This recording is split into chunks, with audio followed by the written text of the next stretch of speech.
Assalamualaikum warahmatullahi wabarakatuh. Perkenalkan, nama saya Mahmudah Helmi Fikri. Saya akan memperkenalkan anggota kelompok 7. Yang pertama Cici Isdayanti, yang kedua Firda Audia Agustin, yang ketiga Lutfi Aziz, yang keempat Mahmudah Helmi Fikri, yang kelima Siti Nurliani. Di sini kami akan mempresentasikan mengenai konsep motivasi. Definisi motivasi. Menurut arti katanya, motivasi atau motivation berarti pemberian motif, penimbulan motif, atau hal yang menimbulkan dorongan, atau dapat pula diartikan faktor yang mendorong orang untuk bertindak dengan cara tertentu. Menurut kata kerjanya adalah to motivate, yang berarti mendorong, menyebabkan, atau merangsang. Menurut Robbins, motivasi sebagai proses yang ikut menentukan intensitas, arah, dan ketekunan individu dalam usaha mencapai sasaran. Toha mengatakan bahwa motivasi adalah dorongan agar seseorang melakukan sesuatu kegiatan untuk mencapai tujuan. Sarwoto mengemukakan pengertian motivasi sebagai proses pemberian motif atau penggerak kerja kepada karyawan sedemikian rupa sehingga mereka bekerja dengan ikhlas dan tercapainya tujuan organisasi. Kesimpulannya, motivasi adalah dorongan dari diri sendiri ataupun dari luar untuk melakukan kegiatan atau sesuatu hal yang lebih baik demi tercapainya keinginan ataupun cita-cita masing-masing individu. Ada banyak teori yang membahas mengenai motivasi karyawan. Salah satunya ialah menurut T. Hani Handoko. Salah satu cara untuk melihat motivasi adalah dengan menggolongkan motivasi ke dalam 3 klasifikasi. Yang pertama, teori isi atau konten teori. Teori isi motivasi pada dasarnya ingin melihat apa dari motivasi tersebut. Teori ini ingin melihat faktor-faktor dalam seseorang yang menyebabkan ia berperilaku tertentu dan kebutuhan apa yang ingin dipenuhi seseorang, kenapa seseorang terdorong untuk berperilaku tertentu, kebutuhan tersebut ingin dipenuhi, dan hal ini yang menyebabkan seseorang berperilaku tertentu. Beberapa tokoh dalam teori isi antara lain ada Maslow, Herzberg, dan MC Cleland. Yang kedua ada teori proses atau proses teori. Teori proses dalam motivasi berusaha menjelaskan bagaimana dan tujuan apa yang membuat seseorang berperilaku tertentu. Teori proses berusaha mencari jawaban bagaimana suatu motivasi. Menurut teori ini, motivasi timbul karena adanya kebutuhan atau need. Kemudian, ada harapan atau ekspektasi terhadap kemungkinan memperoleh balasan atau reward yang dapat digunakan untuk memenuhi kebutuhan tersebut. Valensi atau kekuatan keinginan seseorang terhadap reward atau balasan juga akan menentukan seberapa besar motivasi seseorang. Beberapa tokoh teori proses adalah Fromm, serta Lawrence, dan Porter. Yang ketiga ada teori reinforcement atau reinforcement theory. Teori motivasi reinforcement mencoba menjelaskan peranan balasan dalam membentuk perilaku tertentu. Teori ini menyatakan bahwa jika suatu perilaku akan diberi balasan yang menyenangkan atau rewarding, maka perilaku tersebut akan diulangi di masa yang akan datang. Dan begitupun dengan sebaliknya, jika suatu perilaku diberi hukuman atau balasan yang tidak menyenangkan atau punishment, maka perilaku tersebut tidak akan diulangi di masa yang akan datang. Munculnya motivasi dalam diri seseorang dapat menggerakkan kerjanya. Apabila seseorang memiliki motivasi yang tinggi dalam mencapai tingkat motivasinya yang tinggi, lalu terpenuhi motivasinya, maka akan tinggi pula tingkat prestasi kerjanya. Atau sebaliknya, jika seseorang memiliki motivasi yang rendah dalam mencapai tingkat motivasinya sehingga tidak mendapatkan motivasi, maka tingkat prestasi kerjanya juga akan rendah. Selanjutnya, teori akan disampaikan oleh Siti Nurliani.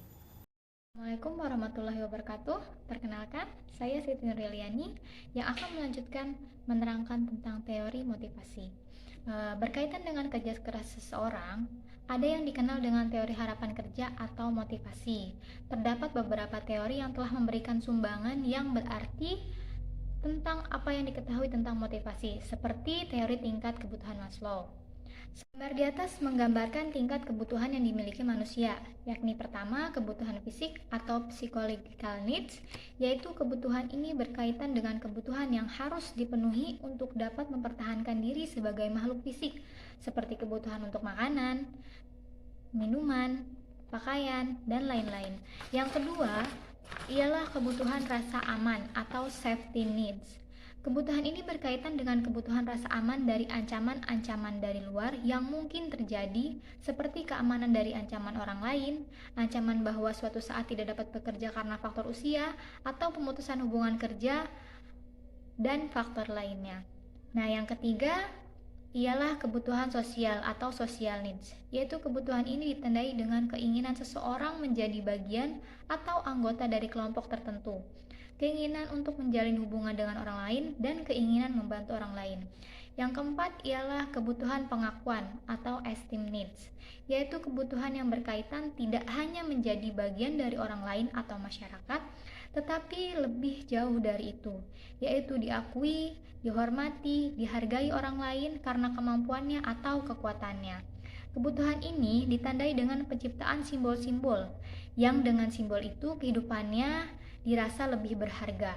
Dengan simbol-simbol seperti merek sepatu, merek jam, dan lainnya.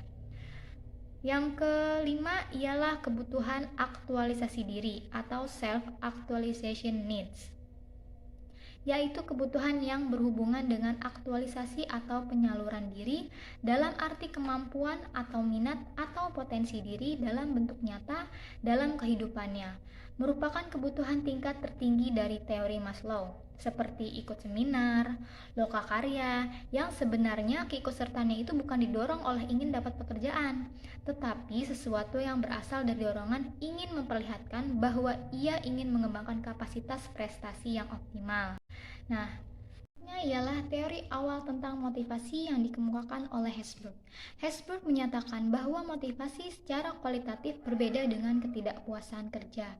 Teori ini mengelompokkan pekerjaan menjadi dua kategori, yaitu satisfiers dan dissatisfiers. Satisfiers adalah karakteristik pekerjaan yang relevan dengan kebutuhan-kebutuhan urutan lebih tinggi seseorang serta perkembangan psikologisnya. Biasa disebut sebagai faktor motivator, yang mencakup pekerjaan yang menarik, penuh tantangan, kesempatan untuk berprestasi, jaminan keselamatan, pengakuan dari orang lain, dan promosi. Sedangkan dissatisfiers atau faktor hygiene adalah karakteristik pekerjaan yang diperlukan untuk memenuhi dorongan biologis serta kebutuhan dasar seseorang, seperti kebijaksanaan organisasi, kebutuhan, keamanan, sistem imbalan yang berlaku seperti gaji, pengawasan, hubungan antar pribadi, kondisi kerja, dan status. Setelah teori awal tadi, selanjutnya kita ke teori modern tentang motivasi yang dikembangkan oleh Alderfer, atau yang sering disebut dengan Alderfer's ERG Theory of Needs. Menurutnya ada 3 kebutuhan manusia. Pertama, existency needs atau kebutuhan akan eksistensi. Kebutuhan ini berhubungan dengan fisik dari eksistensi seseorang, seperti makan, minum, pakaian, bernafas, gaji, dan keamanan kondisi kerja. Nah, yang kedua ialah relate needs atau kebutuhan akan relasi, atau bisa disebut dengan kebutuhan interpersonal, yaitu motivasi dalam berinteraksi dalam lingkungan kerja. Yang ketiga ialah growth needs atau kebutuhan akan perkembangan. Kebutuhan ini ialah kebutuhan yang mengembangkan dan meningkatkan pribadi. Hal ini berhubungan dengan kemampuan dan kecakapan seseorang dalam bekerja. Sedangkan menurut David McClelland, ada 3 kebutuhan dasar yang memotivasi manusia, yaitu kebutuhan akan kekuasaan, kebutuhan akan afiliasi, dan kebutuhan akan prestasi. Kebutuhan akan kekuasaan ini menunjukkan bahwa manusia menginginkan kekuasaan. Hal tersebut ditandai dengan perilaku outspoken, agresif, menuntut banyak, dan menyukai pembicaraan di depan publik. Yang kedua ialah kebutuhan akan afiliasi. Kebutuhan ini menunjukkan bahwa manusia menginginkan berinteraksi dengan orang lain, mempunyai rasa cinta, dan ingin menghindari penolakan dari kelompoknya. Sedangkan kebutuhan akan prestasi menunjukkan bahwa manusia mempunyai keinginan kuat untuk sukses, sekaligus kekhawatiran yang besar terhadap kegagalan. Orang tersebut menginginkan tantangan, suka bekerja lebih lama, dan ingin menjalankan sendiri usahanya. Berdasarkan teori-teori yang dikemukakan para ahli, kita dapat menyimpulkan bahwa motivasi merupakan suatu keadaan atau kondisi yang mendorong, merangsang atau menggerakkan seseorang untuk melakukan sesuatu atau kegiatan yang dilakukannya sehingga ia dapat mencapai tujuannya. Motivasi menjadi suatu kekuatan, tenaga atau daya, atau suatu keadaan yang kompleks dan kesiapsediaan dalam diri individu untuk bergerak ke arah tujuan tertentu, baik disadari maupun tidak disadari. Sekian dari saya. Untuk materi selanjutnya ialah tentang macam-macam motivasi yang akan diterangkan oleh rekan saya, Firda. Untuk Firda dipersilakan. Terima kasih. Assalamualaikum warahmatullahi wabarakatuh. Saya Firda Audia Agustin dengan NIM 191011125032, kelas 04 SAK M001 dari kelompok 7 perilaku organisasi. Di sini saya akan menjelaskan mengenai macam-macam motivasi. Motivasi dapat dikelompokkan menjadi dua, yakni sebagai berikut. Yang pertama yaitu motivasi intrinsik. Menurut Monks dan Knorrs, motivasi intrinsik yang dikarenakan orang tersebut senang melakukannya. Jadi, motivasi intrinsik yaitu keinginan seseorang untuk melakukan sesuatu yang disebabkan oleh faktor dorongan yang berasal dari dalam diri sendiri tanpa dipengaruhi orang lain karena adanya hasrat untuk mencapai tujuan tertentu. Adapun faktor yang berkaitan intrinsik menurut Hick dan Goulet adalah yang pertama yaitu kepentingan yang khusus bagi seseorang, menghendaki dan menginginkan merupakan hal yang unik baginya. Yang kedua yaitu kepentingan, keinginan, dan hasrat seseorang adalah juga karena untuk kesemuanya, ditentukan oleh faktor yang membentuk kepribadiannya, penampilan biologis, psikologis, dan psikologisnya. Contoh motivasi intrinsik yaitu seseorang termotivasi untuk bekerja agar mendapatkan penghasilan, sehingga dapat memenuhi kebutuhan hidupnya sehari-hari. Yang kedua yaitu motivasi ekstrinsik. Menurut Monks dan Knorrs, motivasi ekstrinsik adalah dorongan terhadap perilaku seseorang yang ada di luar perbuatan yang dilakukannya. Jadi, motivasi ekstrinsik adalah keinginan seseorang untuk melakukan sesuatu yang disebabkan oleh faktor dorongan dari luar diri sendiri untuk mencapai suatu tujuan yang menguntungkan dirinya. MC Sleland dalam Zarkashi 2006 mengungkapkan karakteristik orang yang memiliki motivasi berprestasi tinggi berupa yang pertama yaitu memilih untuk menghindari tujuan prestasi yang mudah dan sulit. Mereka sebenarnya memilih tujuan yang moderat yang mereka pikir akan mampu mereka raih. Yang kedua yaitu memilih umpan balik langsung dan dapat diandalkan mengenai bagaimana mereka berprestasi. Yang ketiga yaitu menyukai tanggung jawab pemecahan masalah. Contoh motivasi ekstrinsik yaitu seseorang termotivasi untuk bekerja lebih giat karena adanya peluang yang diberikan oleh perusahaan untuk meningkatkan karir kepada pegawai berprestasi. Motivasi intrinsik dan ekstrinsik sama-sama memegang peranan penting dalam pembelajaran. Kombinasi kedua jenis motivasi ini dapat membantu kita menjadi lebih kompeten, produktif, dan kreatif. Meski begitu, pengaruh motivasi intrinsik dan ekstrinsik pada masing-masing orang mungkin akan berbeda, tergantung situasi dalam kondisi yang sedang dialami. Nah, dalam motivasi intrinsik, tindakanlah yang dianggap penting, di mana orang tersebut memiliki kendali untuk berpartisipasi dalam suatu kegiatan, karena kemauan atau minat dari mereka sendiri. Sebaliknya, dalam motivasi ekstrinsik, fokusnya adalah pada hasil yang diperoleh saat tugas selesai. Artinya, hal itu membuat orang melakukan sesuatu untuk mendapatkan imbalan yang berwujud maupun tidak berwujud. Cukup sekian materi yang saya sampaikan. Assalamualaikum warahmatullahi wabarakatuh. Saya Cici Isdiyanti yang akan melanjutkan untuk menjelaskan slide selanjutnya, yaitu tentang faktor-faktor yang mempengaruhi motivasi. Motivasi seorang pekerja biasanya merupakan hal yang rumit karena motivasi melibatkan faktor-faktor individual dan faktor organisasi.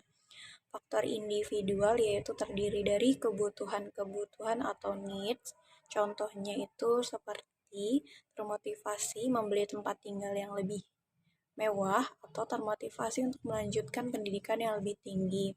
Yang kedua itu tujuan-tujuan atau goal. Contohnya termotivasi ingin mencapai target penjualan di dalam pekerjaannya. Yang ketiga, sikap atau attitude. Contohnya yaitu termotivasi bisa menghargai lawan bicara entah tua ataupun muda.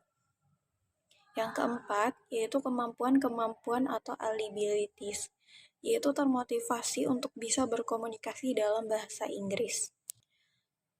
Yang selanjutnya yaitu faktor-faktor organisasi terdiri dari pembayaran atau gaji. Seseorang termotivasi untuk bekerja keras agar di akhir bulan bisa mendapatkan gaji yang diinginkan. Yang kedua yaitu pengawasan atau supervision. Misalnya yaitu termotivasi dari pengawasan seorang atasan sehingga bekerja lebih giat, lebih teliti, dan pekerjaannya cepat selesai. Yang ketiga yaitu pujian atau praise.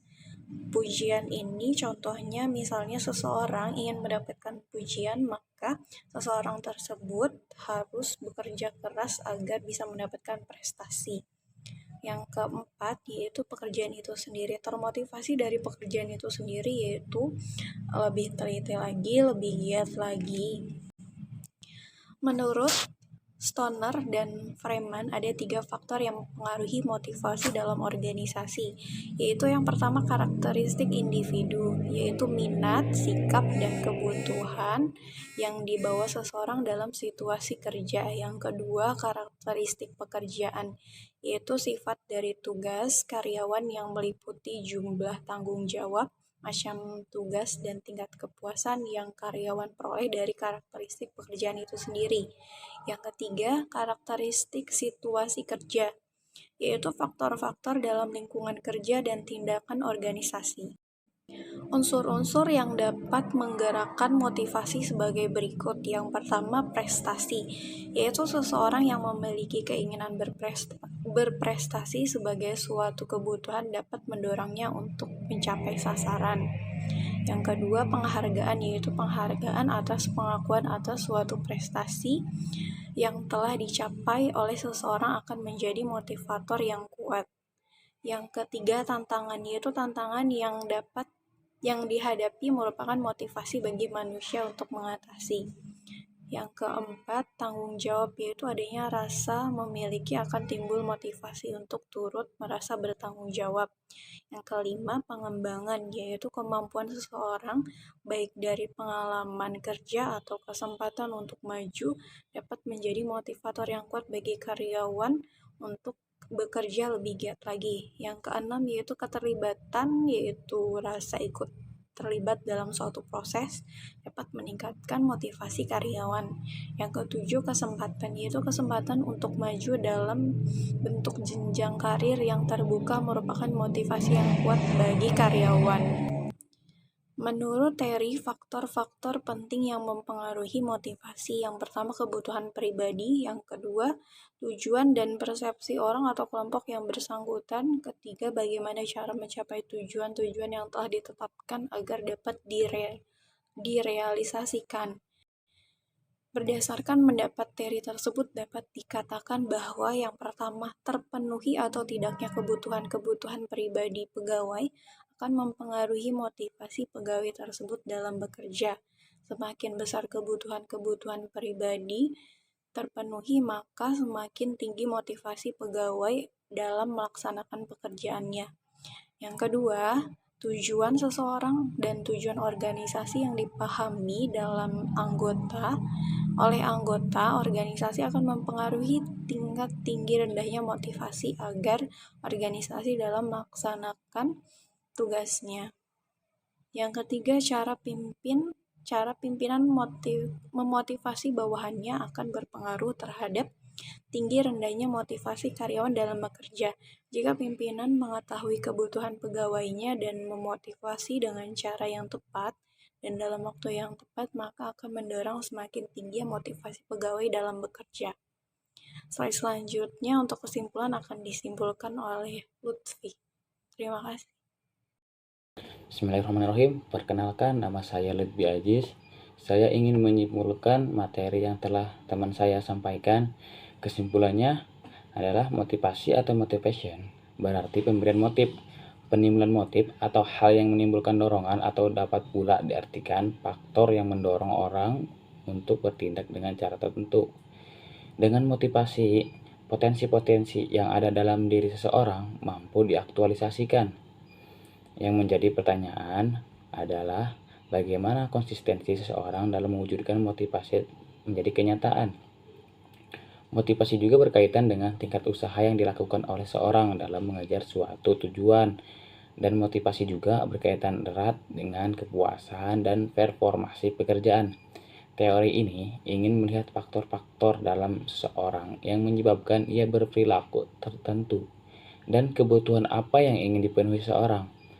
Apabila seseorang memiliki motivasi yang tinggi dalam mencapai tingkat motivasi yang tinggi, lalu terpenuhi motivasinya, maka akan tinggi pula tingkat prestasi kerjanya. Atau sebaliknya, jika seorang kepala sekolah memiliki motivasi yang rendah dalam mencapai tingkat motivasinya, sehingga tidak mendapatkan motivasi, maka tingkat prestasinya juga kerjanya rendah. Mungkin hanya itu yang bisa kelompok kami sampaikan, kurang dan lebihnya mohon maaf. Assalamualaikum warahmatullahi wabarakatuh.